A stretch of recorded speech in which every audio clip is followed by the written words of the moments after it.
जब आप ऐसा बोलते हैं तब आप किसी और की तारीफ करते हैं। गॉड्स ऑलवेज, प्रभु हमेशा आपको सुनता है। बोलो, प्रभु मुझे हमेशा सुनता है। अरे बोलो बोलो, सो मत जागो जागो, यीशु की दुल्हनों, यीशु मसीह तो आने ही वाला है, तैयार हो जाओ। इसीलिए मैं ये वायदे याद दिला रहा हूँ, यीशु मसीह आने ही वाला है और वो रैप्चर जब आपके सामने आएगा, तैयार हो जाओ उस रैप्चर के लिए। दुल्हनों जाग जाओ, जाग जाओ अपने लिए, क्योंकि वो करुणामयी है, वो अनुग्रहकारी है, वो दयालु है, वो विलम्ब से क्रोध करने वाला परमेश्वर है, वो विलम्ब से क्रोध करने वाला प्रभु है, वो धीरजवंत प्रभु है। This is the nature of your God. वो मेरी सुनता है, वो मेरी सदा सुनता है। आमीन। आपका प्रभु आपकी सदा सुनता है। कोई है ऐसा जिसका प्रभु नहीं सुनता? आपका प्रभु आपको सदा और सर्वदा सुनता है। मैं बहुत से लोगों को, कई लोगों को मैं सुनता और वो कहते हैं, भैया प्रभु तो हमारी सुनते नहीं है। अच्छा, फिर कौन सा वाला प्रभु आपके पास जो आपका प्रभु आपको सुनता ही नहीं? प्रभु सदा सुनता है, मगर आपकी ट्यूनिंग ही गलत है। आपने अपने आप को ट्यून अलग कर दिया है, अपनी इच्छा के अनुसार, अपने मन के मुताबिक। ना ना ना ना, जब प्रभु के पास जाए, प्रभु के वाचाओं को लेकर के जाए। प्रभु तूने ये बोला है, प्रभु तूने ये बात कही है, अब अपने कहे हुए वचन के अनुसार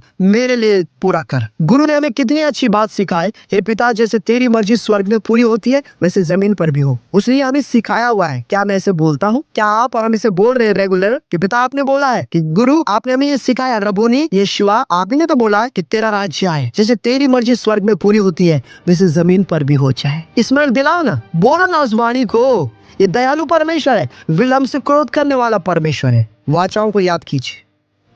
भजन संहिता अगेन 33:11 में लिखा है, यहोवा की युक्ति सर्वदा स्थिर रहेगी। याद रखिए, आपके लिए यहोवा की जो वाचा है वो सर्वदा स्थिर रहेगी।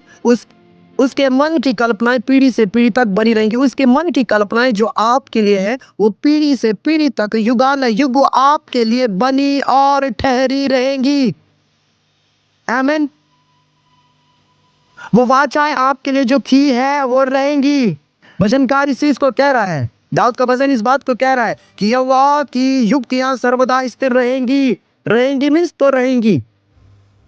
यहोवा की युक्तियां सर्वदा स्थिर रहेंगी। रहेंगी तो मीन्स वो रहेंगी, डेफिनेटली वो रहेंगी। उसके मन की कल्पनाएं पीढ़ी से पीढ़ी तक बनी रहेंगी। मन की कल्पनाएं, हालेलुया, उसके मन की कल्पनाएं पीढ़ी से पीढ़ी तक बनी रहेंगी। मन की कल्पनाएं, उसके मन की कल्पनाएं जो है पीढ़ी से पीढ़ी तक बनी रहेंगी। पीढ़ी से पीढ़ी तक मीन्स जनरेशन टू जनरेशन।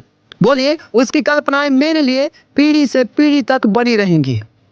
बोलिए बोलिए, उसकी कल्पनाएं मेरे लिए पीढ़ी से पीढ़ी तक बनी रहेंगी और यहोवा की युक्तियां सर्वदा स्थिर रहेंगी। बोलिए बोलिए, और यहोवा की युक्तियां मेरे लिए सर्वदा स्थिर रहेंगी। आमीन। उसकी कल्पनाएं आप में सर्वदा है। यू है, आपके पास पार्ट टाइम गॉड नहीं है। You have a long life God. अरे हम तो सुन ही रहे वचन के अनुसार 2000 वर्ष पूर्व यीशु मसीह को गए हुए 2000 वर्ष हो गए और अब वो आने वाला है। हम ये भी सुन रहे हैं, ये भी पढ़ रहे हैं, कलाम कह रहा है। तो उन पर यकीन करो, उन बातों पर यकीन कीजिए।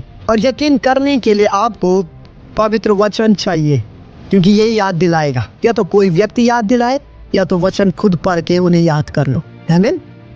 प्रभु आपके साथ है। हालेलुया। लिखा है, यहोवा की युक्ति सर्वदा स्थिर रहेंगी। सर्वदा, सर्वदा अर्थात हमेशा हमेशा के लिए। और जो यहोवा परमेश्वर है उसके मन की जो कल्पनाएं हैं आप सबके लिए, वो आपकी पीढ़ियों तक रहेंगी, आपकी जनरेशन टू जनरेशन। क्योंकि लिखा है उसकी कल्पनाएं हानि की नहीं वरन कुशल की है। It's a promise of your god. Hello my dear, it's a promise of your god. उसकी कल्पनाएं आपके लिए पीढ़ी दर पीढ़ी रहेंगी। ये इसका वायदा है, ये आपके प्रभु का वायदा है। ये आपके प्रभु का क्या है? आपके लिए वायदा है।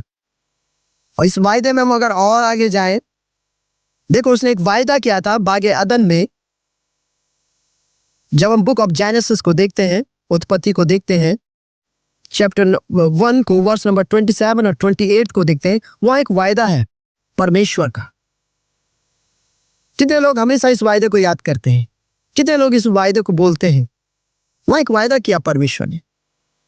और देखिए यहाँ क्या लिखा है, तब परमेश्वर ने मनुष्य को अपने स्वरूप के अनुसार उत्पन्न किया, एक बात, और अपने ही स्वरूप के अनुसार परमेश्वर ने उसको उत्पन्न किया, नर और नारी करके उसने मनुष्य की सृष्टि की, तीसरी बात, और परमेश्वर ने उसको आशीष दिया, चौथी बात, और उनसे उनसे कहा, क्या कहा, क्या कहा परमेश्वर ने उनसे, फूलो फूलो फलो और पृथ्वी में भर जाओ और उसको अपने वश में कर लो। किसको वश में कर लो? पृथ्वी को। फूलो फलो और पृथ्वी में भर जाओ और उसको अपने वश में कर लो और समुद्र की मछलियों तथा आकाश के पक्षियों और पृथ्वी पर रेंगने वाले सब जंतुओं पर अधिकार रखो।